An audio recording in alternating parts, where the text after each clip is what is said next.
Hello అండి. నమస్తే అందరికీ.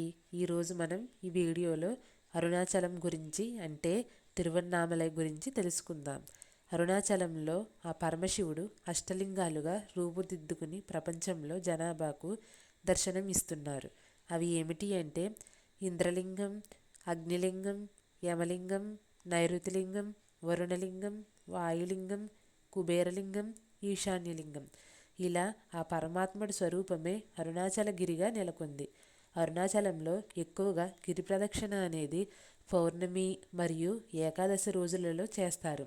అలాగే పురాణ కాలం నుంచి నేర్చుకుంటున్న విషయం ఏమిటి అంటే ఎటువంటి వారైనా సరే అరుణాచలం వెళ్ళి తమ శక్తి కొలది గిరి ప్రదక్షిణ చేసి అష్టలింగాలను దర్శించుకుని చివరిగా కేంద్ర బిందువైన ఆ పరమాత్ముడిని దర్శించుకుంటే తమ జీవితం అనేది 100% మారుతుందని ఆ బ్రహ్మదేవుడే చెప్పాడు.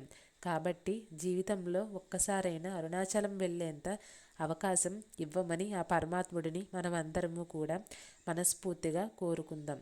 ఈ జ్యోతి అనేది పరమశివుని యొక్క అగ్నిలింగానికి ప్రతీక. ఈ కార్తీక దీపోత్సవం అనేది ఎలా వెలిగిస్తారు అంటే ఒక పెద్ద పాత్ర అంటే 5 అడుగుల పాత్ర అనేది ఉంటుంది.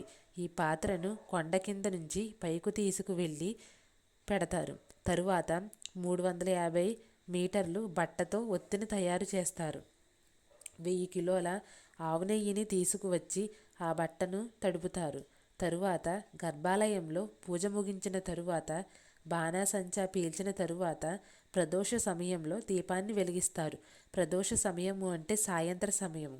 దీపాన్ని వెలిగించే సమయంలో అక్కడ జ్యోతి దర్శనానికి వచ్చిన భక్తులు అంతా హరోం హర అని పలుకుతారు. హరోం హర కాదండి, హరోమర. అరోం హర అంటే పార్వతీ పరమేశ్వరులు అని అర్థం. అరోం హర. అలాగే అరుణాచలంలో ఉన్న రమణ మహర్షి ఆలయంలో కూడా దీపం వెలిగిస్తారు.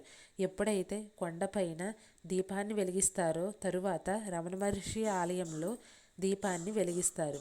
తరువాత ఆలయంలో ఉన్న విగ్రహాలను తీసుకొని వచ్చి ఊరేగిస్తారు.